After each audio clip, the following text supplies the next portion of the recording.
Hello and welcome to another update video about Mana. It's been a long time that I've covered Mana, but I did promise in the Sandbox video recently that I'm going to cover the Metaverse coins a little bit more extensively. Made quite an extensive Sandbox video, and I also would like to show you the long-term count here for Mana.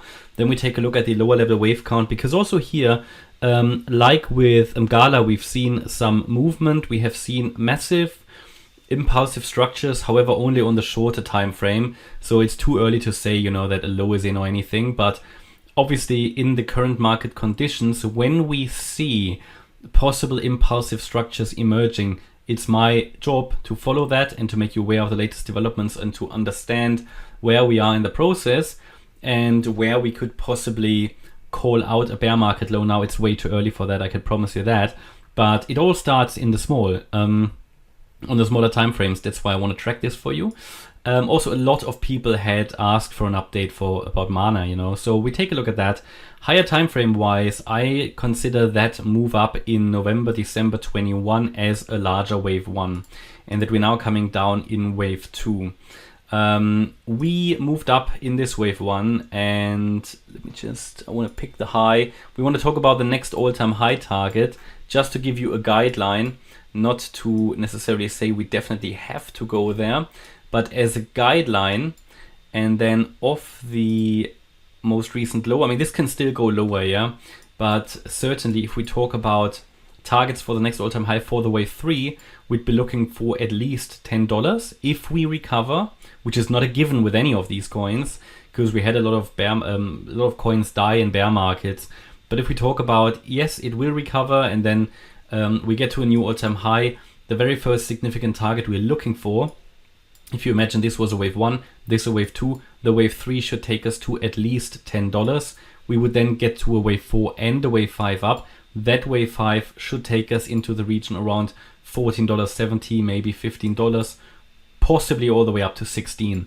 But if you remember the $10 level as a guide, minimum target, and then for the fifth wave, round about $16. These can overshoot in very bullish environments. Yeah, this is only a guideline. Now we are then moving down now in this wave 2 correction, and I want to label that with you because I don't think I actually had an updated Mana chart. So we're doing here, I looked at that obviously before the video, but here an A wave. This would in my opinion be the best position for a B wave as an A, B, C flat pattern. And we're now moving down in C of 2 here. Is it complete or not? Too early to say, probably not, but we are certainly in a bottoming process. All of these coins are.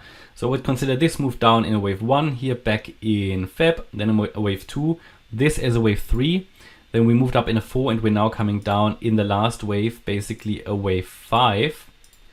So like that. So and the question is now, obviously, you know, have we found the bottom? Have we found the low?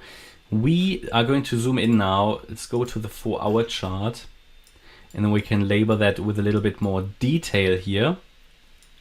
But you can see that we made a significant low in May. So, however, if we now take a look at this development here, and we say, okay, we came down here in 5. So where was the low? The low was here, and then we can say, I mean, possibly you can make a case and say, right, I'm counting this in a way that we had here a wave 1, here a wave 2, here a wave 3. Let me think. 1, 2. Yeah, you can count it in different ways. I mean, we can say, one sec. So we can say we had here 1, 2, 3, 4, 5 in possibly an ending diagonal, and the wave 5 then reached here a low. But again, you can, with these at the moment in these bear markets, towards the end of a bear market, you get these odd diagonal patterns, and you can count them in different ways, so they are not highly reliable. That's why with all these coins, if we don't have an impulsive signal, you have to expect the daily trend to continue down. And here, obviously, a very, very important we've got two very important resistance levels that we need to get above. The first one is here, that 43 cent level. Getting above that level would indicate something short term, at least more bullish. but not necessarily that the bear market is over. Really here, this is a key level. We're talking about the 75 cent level. Now that's far away, but this is the previous wave 4 high. I mean, getting above that level would be significantly, would put a significant low in place here most likely. Yeah, I mean, you can, if we draw the fibs, you can say already above the 78.6% retracement, we can become more optimistic, which is 65 cents. Until then, all we can do is really to track impulsive wave structures on the lower time frame, which we're going to do here, which is obviously tradable. Yeah, I mean, these are tradable lows that can be traded. So we want to talk about here what it's doing. So if we look at this in terms of a possible impulse which is emerging, because at the moment we haven't got a complete impulse yet, then this is obviously tradable as well. So let's take a look at that. My view is here that, but I'd be careful with all of this. Yeah, I would personally not chase this. I would wait for stronger retracements because they will provide clarity. If I now draw this as a possible 1, this as a 2, and based on that, I would have to assume, because of the lower level wave structure, we are still here in the third wave. I'm going to show you why in a minute. And I will have to change the wave degree of the other stuff, but don't worry about that now. We would then say, okay, this is still ongoing. And then here, this looks like another leading diagonal where we had here a wave 1, came down in 2. We're now moving up in 3. That's probably not yet finished, I would say. Then a 4 down and a 5 up. So this is not necessarily how it has to happen, but it is obviously a tradable structure. And this is a first, it's a first structure that could lead to a complete impulse. And if we now talk about target here, we're talking here about a target for the third wave. How do we determine that? Well, in this case, I would take the length of the wave 1, go down to the low of the wave 2. And because we did already overshoot the 1.618 fib extension, target range here would have to be between, I mean, we've now reached the 2.382 fib extension, so that's already an indication it could be in the high, but I'd like to get, if we say, okay, we had here possibly a 1, 2, 3, I'd like to get a clearer wave 4 and then a wave 5 to the upside, so that this wave 3 is actually finished somewhere in the region between 41.7 cents and 43.2. So that's sort of how I expected. We've obviously reached an important extension already. I mean, the wave 3 doesn't need to push any higher. The thing is, by pushing that high, it's getting less likely that it's just an ABC. Still possible though, but so ideally I would like to get one more micro way up here in a wave 3, then a wave 4 down, where I can also give you a support area in case we get up there. And the target for that would be, we base it on the lowest point there. So that would need to go then the wave 4. I'm just giving you a roadmap here in the region between the 50% retracement and the 23.6 retracement. So between 36.4 and 39.2 cents. This would be ideal. Knowing that the 23.6% retracement is a less likely retracement area, it would be very bullish if we only get to that.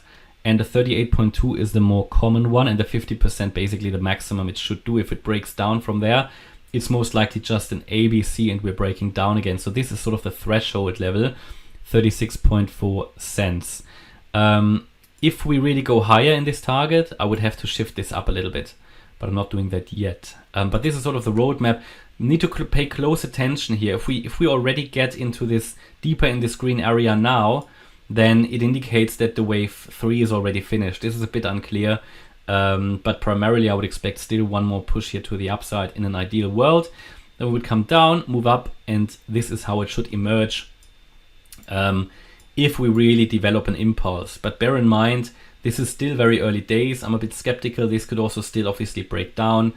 We haven't really made any significant changes on the daily time frame, but what I want to do when I see these impulses emerging, we obviously want to track them. What is important here in the current market condition is to have a clear plan. Do you Do you trade the short term? Do you trade the long term? Have your risk management in place? Be clever with position sizing.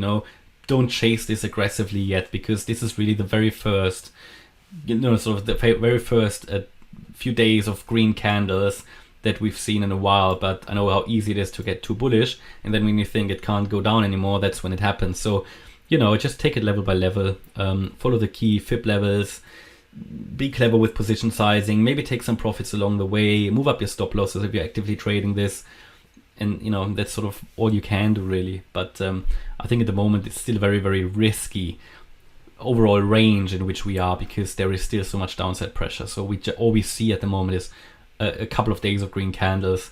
It's quite strong, but you also get that in the bear market, and especially towards the end of the bear market. Okay, but that's my best view of Mana at the moment. I hope you liked the update. If you did, please hit the like button, leave a comment and subscribe. And if you really like the content, then please check out the channel membership. Thanks a lot for watching. Bye-bye.